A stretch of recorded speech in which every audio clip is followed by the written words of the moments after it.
In this video, guys, we're going to talk about avoiding the trap of frustration, a big one for traders. Stay tuned.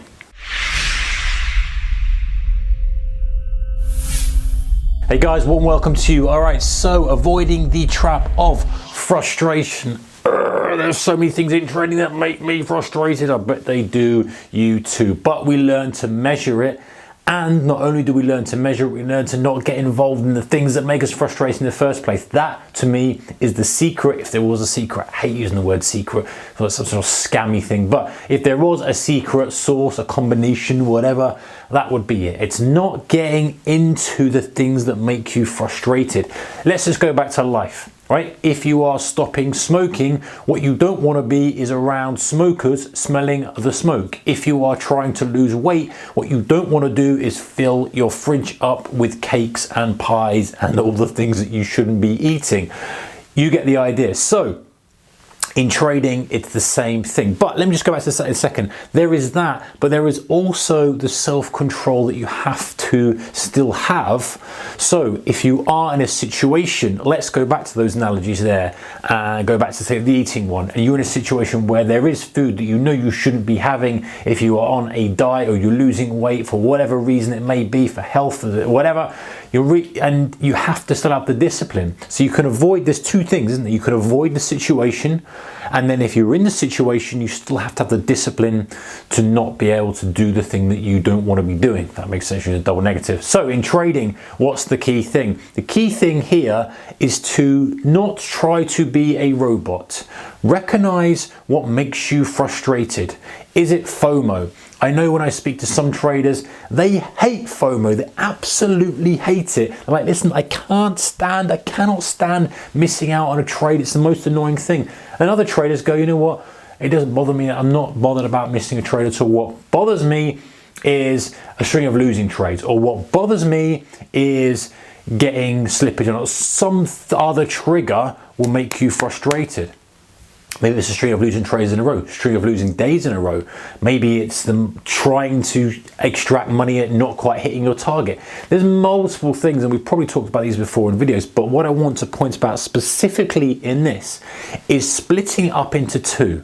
So saying to yourself, right, I know that these things make me frustrated. These things annoy me in trading. I've been self-aware enough to recognize that I'm not a robot, and FOMO, for example, is the one thing missing. Pulling the trigger too soon, jumping the gun, breaking the rules annoys me. So what can I adapt and develop, and what processes can I put in place to prevent me getting to the situation where the frustration becomes too much?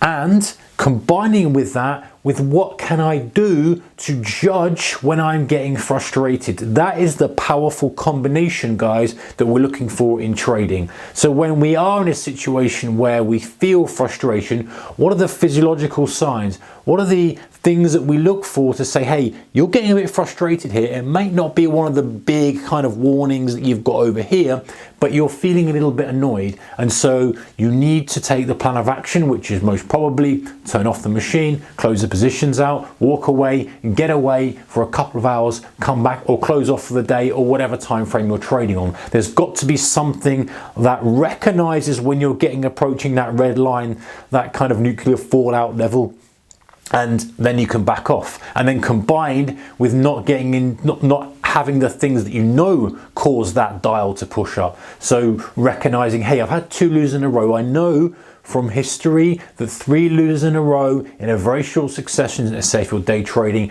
makes me a bit frustrated. So I know that I have to back off after 2 losers in a row. I know that I need to step away, or whatever it may be. That then you've got a lovely, powerful combination to deal with not only frustration, guys, but any of those negative emotions that come with trading. And then you're allowing yourself, because this is the thing that gets me a little bit about the whole trading thing, is you've got to trade like a robot. You've got to trade with no complete iron discipline. You've got to trade with no emotions, and that's the perfect nirvana of trading. That's nonsense. It's not true at all.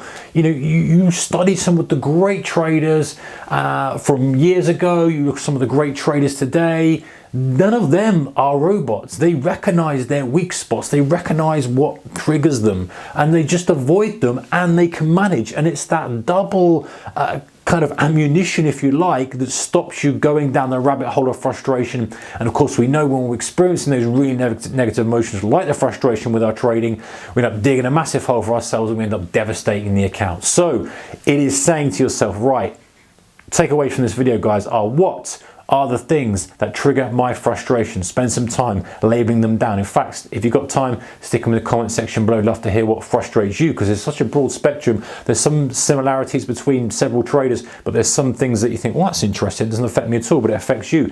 Those are the things that you write down. Then you're going to write down, okay, what do I feel when, or what are my actions when I know I'm getting frustrated? For me, it's going to be something like maybe over trading, starting to take trades a little bit earlier, starting to trade, wanting to trade a little bit more size. I'm past the point of like lobbing loads of contracts on, but I want to. I can feel that I want to put more size on, and I feel that little guy saying, well, if you just go a little bit bigger on this, you know, if you just put a few more batches on here, then you're going to undo that and you're going to not feel the pain of this annoyance of missing out on those two trades or taking those two hits straight off the bat and being, you know, slightly wrong or being stopped out to the tick or just misreading it, just being out of line, whatever it may be, and recognizing that. And then you've got these two things. You can say, right, they need to be embedded into my plan. They need to be taken into account with my trading. That way, you'll never avoid the frustration, but the key goal with both of these things is to make sure you don't go down